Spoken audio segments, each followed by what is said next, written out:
Shayton ishi shunaqa ekanki, o'zi shayton noumid bo'lib shayton bo'ldi-da, noumid bo'ldi.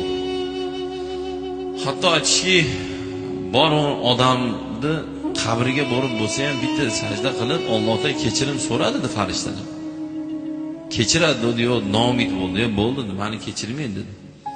Shuning uchun siz bilan meni ham noumid qilar ekanda, noumid qilib turib bizni o'zini yo'liga solar ekan. 70 ga kirgan odamga aytadi, deydi, 70 yil shuncha yil yurdingsan deydi, bo'ldi, tamom bo'ldi hammasi deydi. Keyin 70 ga kirgan odam haqiqatda qancha umrim qoldi deydi, noumid bo'lib o'lib ketadi, Xudo saqlasin, oxiri voy bo'ladi. 99 ga kiraylik, bir og'iz so'z bilan Alloh 99 yillik gunohimizni kechirib yuboradi. Bir og'iz. Alloh meni kechirsiz kechirib yuboradi. Qachon?